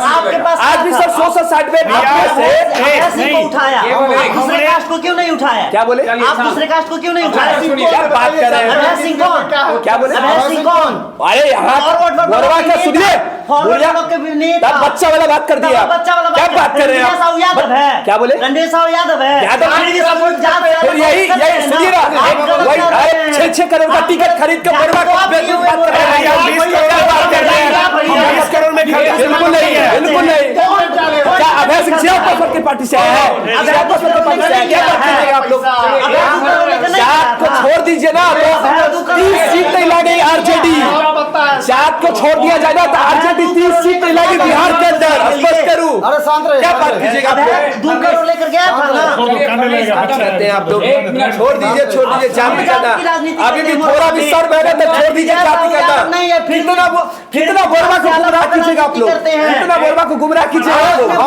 हम लोग सामाजिक न्याय की लड़ाई लड़ रहे हैं और आखिरी सांस तक लड़ेंगे। शांत चंदन ये रवैया ना तो ये एटीट्यूड अच्छा है, नहीं ये लैंग्वेज अच्छा है, नहीं और ये चीजें आपके मुझे लगता है कि इस मर्यादा का हम अगर किसी नेशनल स्तर पर या टीवी चैनल पर से अगर हमने ये डिबेट की, ये स्टाइल सब सीखे हैं, तो आप सब स्टूडेंट हैं, मैं आग्रह करूंगा कि उस स्टाइल को ना सीखें, किसी गलत पाठशाला में जाकर के अपना नामांकन करा लेने से हम प्रबुद्ध नहीं हो जाएंगे। अपनी बातों को हम तरीके से चेंज करके भी रख सकते हैं, और जब है तय तो उसको अपने अनुसार बोलना था, वो अपना जिस अनुसार से तय करे, और वो तो तय किसके अनुसार होने वाला है, और ये सब तो लास्टली 14 तारीख के बाद पता चल जाएगा कि किसके अनुसार तय है। इसलिए लिहाज से मैं समझता हूँ कि थोड़ा सा इसकी सावधानी बरतनी है, और ख़ास करके जब ये चैनल पर हम लोग आते हैं तो हमारा उद्देश्य यह भी है कि हम किसी दूसरे को ये बता सके कि डिबेट होता कैसे है। लेकिन अगर हम दूसरे की नकल कर लेते हैं तो ये दुर्भाग्य है, ये चीज़ें हमें नहीं करनी चाहिए, और इस बात का नहीं, ये चीज़ हम नहीं कर सकते हैं, क्योंकि कई सवाल हैं। हाँ, आप कुछ बोल लीजिए। आपने सर 3 विधानसभा क्षेत्र का चर्चा किया, एक महनार बच्चा आ गया जी, तो मोरबा में जहाँ तक मैं समझता हूँ रणविजय साहू जीत रहे हैं। हाँ, मोहिउद्दीन नगर बताइए। मोहिउद्दीन नगर से बहुत ज़्यादा अंतर नहीं रहने वाला है, लेकिन कमोबेश राजेश कुमार सिंह जीतेंगे, और वहाँ जो है महनार, वहाँ से उमेश कुशवाहा जीत रहे हैं। यानी उमेश कुशवाहा महनार से जीत रहे हैं जी, आपके अनुसार? जी। राजेश सिंह जीत रहे हैं मोहिउद्दीन नगर से, और रणविजय साहू जीत रहे हैं, यानी 2 सीट यथा स्थिति में बनने जा रही है, और तीसरा जदयू के हिस्से आ रहा है। चलिए आपके अनुसार, आप बिल्कुल, चलिए आगे का सवाल आप लोगों से रहा है सवाल हैं लेकिन इसके उत्तर एक एक मिनट के लिए देंगे। एनडीए स्टार प्रचारक का भाषण में बिहार में 5 किलो अनाज और गुजरात में आईटी कंपनी। एक चीज़ और है, उत्तर दिए जा रहे हैं, ये सवाल ऑडियंस के हैं इसलिए आप लोग कुछ नहीं बोलेंगे। और रमेश, तो भाषण में बिहार में 5 किलो अनाज और गुजरात में आईटी कंपनी और इंफ्रास्ट्रक्चर, ऐसा क्यों? जवाब दे दूं सर? और भी सुन ले एक बार तब दीजिएगा। एनडीए द्वारा बिहार में क्या विकास हुआ इंफ्रास्ट्रक्चर में? 5 लाख नौकरी मिला है उसी 17 महीने के दौरान ही, और अगर मुख्यमंत्री साहब रोजगार देना रोक दिया। चलिए, ये क्वेश्चन कुछ उतना स्पष्ट नहीं है। चलिए 2 सवाल हैं, आप उसके उत्तर दें, तब बाद में उन लोगों उनके साथ। देखिए, आईटी, मेरी काफ़ी दोस्तों ने जो भी ये क्वेश्चन किए हैं बहुत अच्छा क्वेश्चन किया है। आईटी सेक्टर में गुजरात आगे और बिहार में 5 किलो अनाज के लिए क्यों? जवाब जरूर दूंगा सर। मैंने पहले ही बात किया है, 2 दशक से जिस तरह से जो पहले का जो कंपेयर था ना बिहार का सिचुएशन, वहाँ से यहाँ तक लाना कहीं ना कहीं, एक होता है ना सर, कोई गड्ढा में गिर गया है, गड्ढा से उठा के पटरी पर ला के फिर से उसे धीरे धीरे स्टेप बाय स्टेप चलाने का कार्यकार बिहार कभी सपना भी नहीं सोता था जब मेट्रो चलने वाला। कई स्टेट ऐसे भी अभी मेट्रो के अभाव में है, बिहार ऐसे स्टेट में अगर मेट्रो चल रही है, बहुत सारे ऐसे कार्य है सर जो चल रहे हैं। तो एक मेट्रो हाँ, जी सर, दूसरी सवाल आप आईटी की बात किए थे सर, बिल्कुल हम वो करेंगे, अब बिल्कुल वो आने वाली है, आने वाला मैं 5 साल और लेना चाहूँगा अगर इनका कार्यकाल अगर 25 से 30 तक में सर। ठीक है, आपका सवाल नहीं है, उसका उत्तर दे रहे हैं। 5 साल और आप, हाँ 5 साल में इस चीज को बच्चन है उसको पूरा, हाँ बिल्कुल करूँगा। ठीक है, इन्होंने क्या कहना बच्चन है पूरा कर, जिन्होंने क्वेश्चन किया इन्होंने कहा कि हमारे बहुत सारे कार्य चल रहे हैं और इस कार्य को करेंगे। चलिए दूसरा सवाल है आपके लिए, आपके लिए सवाल ये है कि महागठबंधन को एलईडी लालटेन पसंद है, तो क्या चुनाव के बाद एलईडी लालटेन जलेगी या एलईडी ट्यूबलाइट जलेगी? वो तो लालटेन ही जलेगी। एक वाक्य में आपने उत्तर दे दिया। चलिए मैं आखिरी सवाल आप सबों से, लेकिन उत्तर केवल अपने अपने मत के अनुसार देंगे, एनडीए और इंडिया के अनुसार नहीं देंगे, अपने अपने अनुसार उत्तर देंगे। सवाल है, पहले इधर से ही हम शुरू करते हैं। सवाल ये है कि अभी अभी जैसा कि हम लोगों ने देखा है कि मोकामा में एक हिंसा, और मैं स्पष्ट तौर पर एक बात बता देना चाहता हूँ कि जब तक किसी के ऊपर सिद्ध कुछ नहीं होता है तब तक वह आरोपी ही होता है, ठीक है। और 3 एफआईआर हैं और उसकी एक अलग अलग चीज़ें हैं। मैंने इस संदर्भ में संयोग से कई चीज़ों का अध्ययन किया है, इस लिहाज से उत्तर देने के मेरा जो क्वेश्चन है, दुलारचंद जी की हत्या, इससे क्या राजनीतिक ध्रुवीकरण हो रहा है? यदि हो रहा है तो इसका लाभ किसको ज़्यादा मिलेगा? यानी कहने का अभिप्राय कि वोटर का मत का पोलराइजेशन हो रहा है, यदि हो रहा है तो इसका लाभ किसको मिलता प्रतीत हो रहा है? और एक बात और, ये चूंकि क्रॉस क्वेश्चन नहीं है, इस लिहाज से आप लोग उत्तर, किसी से कोई सवाल अपनी जब बारी आएगी तो आप अपना अपना केवल बता देंगे। मुकेश सर, ये जो घटना है दुर्भाग्यपूर्ण है, ये घटना होना नहीं चाहिए था। और मोकामा एक ऐसा क्षेत्र है बिहार में, हम लोग सभी लोग भारतीय, जो घटना घटा है वो भी अच्छे लोग नहीं थे, जिन्होंने करवाया वो भी अच्छे लोग नहीं थे। दोनों ऐसे हैं, मगर आजकल बिहार या पूरे भारत में लोकतंत्र में एक ऐसा है, बाहुबल वाले लोग पब्लिक भी पसंद करती है, जितना दोषी वो लोग उससे ज़्यादा।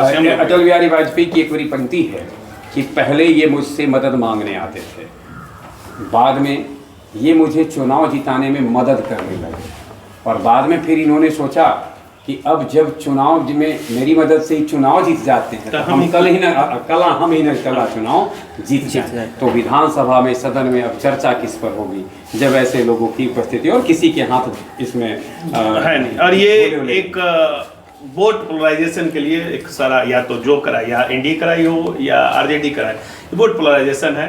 जो लोग निर्दलीय राजनीति में अपनी रोटी सेकने के लिए किसी हद तक, और ये जो एनडीए जो बहुत ऐसे युवा हैं, व्यक्तिगत रूप से इसकी आलोचना करता है, बहुत ज्यादा आलोचना करते हैं, क्योंकि जो व्यक्ति निर्दलीय चुनाव लड़ते हैं, जो व्यक्ति अपना भविष्य राजनीति में तलाश रहे हैं, उन लोग के लिए दरवाजा बंद हो। एक वाक्य में कड़वा सत्य बताइएगा, क्या ये सचमुच पोलराइज हो रहा है वोट? 100% हो रहा है। चलिए ठीक है। हमें इस घटना के संदर्भ में पहली बात तो आपके विचार किस तरीके के हैं कि राजनीति में इस प्रकार की लोकतंत्र का महापर्व हम एक अपील करते हैं सब लोगों से कि आप मतदान करें, सब करें, और इस तरीके से दहशत के वातावरण में तो थोड़ा सा लोकतंत्र का पलना बड़ा मुश्किल है। तो क्या किस रूप में आप? सर, लोकतंत्र में सबसे बड़ी बात है जो ये सब चीज़ तो होना ही नहीं चाहिए, और हुआ है तो कहीं ना कहीं अपना मतलब बहुत गलत ही हुआ है। तर्क वितर्क रखे, जिस तरीके से जो भी रखना है, जो भी मुद्दा है तो वो अपना रख सकते हैं। दूसरी बात है सर, मैं ये भी ना कह सकता हूँ और न ही बोलूँगा जो कहीं ना कहीं आदमी दोनों दोषी थे। सबसे बड़ी बात ये भी है क्योंकि वहाँ पे जिस पार्टी से वो चुनाव कहीं ना कहीं पीके के तरफ से आते थे, प्रशांत किशोर जी के वो कैंडिडेट के तौर पे, हाँ, प्रचार प्रसारक के तौर पे वो गए हुए थे, और जिस कैंडिडेट में मतलब तीसरा उभरा, बिल्कुल बिल्कुल। तो ये सब चीज़ को देखते हुए सर ये तो स्पष्ट हो गई है जो ना वो छवि से अच्छे थे ना मतलब अच्छे नहीं थे। अच्छा, आप मानते हैं चलिए कोई भी व्यक्ति हो, लेकिन हिंसा हुई, हाँ, ये राइज होना, ये क्या लग रहा है चुनाव में एक प्रभाव डाल रहा है? प्रभाव नहीं डालेगा सर, नहीं डालेगा। वहाँ की सीट के तो प्रभाव नहीं डालेगा, वहाँ डाले के सिर्फ नहीं पड़ेगा, या बिहार में कहीं? बिहार में थोड़ा मोड़ा पड़ा था, लेकिन जिस तरह से गिरफ्तारी रात में जिस तरह का न्यूज देखने को मिला है, सुनने को मिला है, सब बैलेंस में आ गया है। ठीक है, आपको क्या लग रहा है दुलार चंद जी की हत्या के पश्चात की राजनीति पूर्व जैसी रहेगी या इस हत्या का कुछ प्रभाव पड़ने वाला है? शिवम सर्वप्रथम तो मैं इसकी बहुत ज़्यादा आलोचना करना चाहूँगा कि राजनीति में हिंसा का कोई स्थान नहीं होना चाहिए, और ये हमारे लिए दुर्भाग्य का विषय है कि हमारे आइडल इस तरह के लोग कैसे बन जा रहे हैं, जो अपराधी किस्म के लोग हैं वह किस प्रकार से सदन में पहुँच रहे हैं। तो ये तो बिहार की जनता के लिए दुर्भाग्य का बात है और उनके लिए सोचने का विषय है कि हम किस प्रकार के लोगों को सदन में चुनकर भेज रहे हैं। मैं लोगों से यही गुजारिश करूँगा कि पढ़े लिखे हुए और शिक्षित उम्मीदवारों को भेजे, अपराधियों को सदन में भेजना बंद करें। एक विकल्प नोटा भी है, उसको भी भेज दीजिए। बिल्कुल, नोटा का भी बटन दबाइए, लेकिन मतदान कीजिए और ऐसे अपराधियों को वोट देने से बचिए। चलिए, बहुत बहुत धन्यवाद। चंदन, आपको क्या लग रहा है ये घटना? तो पहले चंदन व्यक्तिगत रूप से किस रूप में इसकी आलोचना करता है, किस तरह से देखता है, और दूसरा क्या इसका कोई प्रभाव वहाँ या फिर राज्य स्तर के चुनाव पर हो रहा है? मोकामा की इस घटना की तो सबसे पहले हम सर निंदा करेंगे, क्योंकि वास्तव में लोकतंत्र में हिंसा की कोई स्थान नहीं रहती। स्वस्थ डिबेट है जैसे हम लोग अभी। बिल्कुल सर, लोकतंत्र में शब्दों का अगर उतार चढ़ाव है तो वो ठीक है। अगर किसी की मर्डर करने के बाद अगर आप सत्ता की रोटी सेकते हैं या फिर कुछ बदलते हैं, तो मैं इस चीज़ों को बहुत नज़रअंदाज करता हूँ, और ख़ासकर इस चीज़ों को मैं नहीं मानता हूं कि अगर लोकतंत्र में अगर हत्या होती है तो ये सबसे बड़ा जघन्य अपराध है। अपराध है। आगे ये इसका कोई राजनीतिक फायदा किसी को हो देख रहे हैं या फिर सोशल ट्रैक का समय है, तो कहीं न कहीं इस चीज़ का थोड़ा सा पोलराइजेशन तो होने वाली है, थोड़ा बहुत तो हो जाएगा। वो आपके मतलब यानी आपके अनुसार थोड़ा बहुत तो हो सकता है। सोचन शक्ति में अगर बदले तो देखा जाए तो आप सोशल ट्रैक से ज़्यादा जुड़े रहते हैं, सोशल मीडिया प्लेटफॉर्म पर आप काफ़ी उपलब्ध रहते हैं, तो क्या लग रहा है इसका कुछ प्रभाव पड़ने वाला है या फिर सब कुछ धीरे धीरे सामान्य हो जाएगा? अभी वक्त भी है, 6 तारीख में, आज 2 तारीख ही है। पुलिस की गतिविधि यानी चीज़ों से क्या लग रहा है, स्थिति सामान्य हो जाएगी? पहले तो व्यक्तिगत आप अपनी राय प्रकट करें। सर, अगर देखी जाए तो वहाँ के लोगों के लिए क्या है नहीं है ये तो मालूम मुझे नहीं है, लेकिन अगर लोकतंत्र की बात करें तो लोकतंत्र के लिए बहुत बड़ी ही निंदनीय प्रश्न है ये। और पूरे भारतवर्ष के लोगों को ये सोचना चाहिए, केवल बिहार के नहीं, पूरे भारतवर्ष के लिए, क्योंकि लोकतंत्र भारत से ही मतलब भारत में पूरे मतलब हर कोने में है। यानी बिहार के इतर कहीं भी जो है सो आप इसकी निंदा करते हैं? गतिविधि नहीं होनी चाहिए। चलिए ठीक है, पोलराइजेशन वोट का कुछ हो रहा है सर? ऐसा विशेष कुछ होने वाला नहीं है। चलिए रणदीप, सबसे पहले तो किसी भी लोकतांत्रिक देश में हिंसा का कोई स्थान नहीं होना चाहिए। इस हिंसा का पूरी तरह से हम निंदा करते हैं। और जहाँ तक ध्रुवीकरण की बात है तो बिहार है और लोकतंत्र है, तो मे भी कि ध्रुवीकरण हो सकता है थोड़ा बहुत होने, ज़्यादा बड़ा आपको नजर नहीं आता। मोहन, सवाल वही है, ये जो घटना हुई इस तरह की घटनाएं नहीं होनी चाहिए, और जहाँ तक सवाल है कि इसका क्या मतलब ध्रुवीकरण होगा या नहीं होगा, तो शायद 1-2 दिन पहले रहता तो शायद हो भी सकता, लेकिन बीच में संतुलित करने का राजनीतिक दलों को वक्त मिल गया, क्योंकि बिहार है यहाँ, ये कोई नहीं कह सकता है कि राजनीति से कुछ अलग है, वो विचारधारा पहले से ही अपना ले। चलिए ठीक है, यानी आप मानते हैं। चलिए बहुत बहुत धन्यवाद। और इस डिबेट में हिस्सा लिया, आप सबों ने अपनी अपनी बात को रखा। मुख्यमंत्री कौन? एक शब्द में। फिलहाल तो नीतीश कुमार। मुख्यमंत्री कौन? मुख्यमंत्री कौन? 25 लिखा आगे। बिल्कुल तेजस्वी। बिल्कुल तेजस्वी में बिहार। बिहार का अगला सीएम। थोड़ा सा मैं श्रोताओं को बता दूं, इतिहास की दहलीज पर तो हमेशा हम रहते हैं। जो परिणाम जो हो, इधर के हो, अगर इधर के होते हैं तो बिहार के अब तक के सबसे युवा मुख्यमंत्री बन जाएंगे और वह बिहार के क्रम के अनुसार 24वें मुख्यमंत्री होंगे। अगर यही होता है तो क्रम के अनुसार 10वें की व्यक्ति के अनुसार मैंने कहा है, टर्म के अनुसार नहीं। टर्म के अनुसार 34वां हो जाएगा, लेकिन क्रम के अनुसार देखा जाए तो 24वें होंगे। वहीं अगर उधर होते हैं तो अभी एक इतिहास होगा। इतिहास तो पहले ही कर चुके हैं और 10वीं बार जो है सो सीएम का पद ग्रहण करेंगे। हमारे साथ आप सबों ने हिस्सा लिया। लोकतंत्र की जय हो, जीत किसी की हो, बिहार में सत्ता में कोई आए, बिहार में सबसे पहले जय लोकतंत्र की हो, विजय लोकतंत्र की हो। तमाम शुभकामनाओं के साथ हमारे डिबेट में हिस्सा लेने के लिए आप सबों के प्रति आभार प्रकट करते हैं, अपनी वाणी को विराम देते हैं और आज वर्चुअली बस इतना ही। बहुत बहुत धन्यवाद।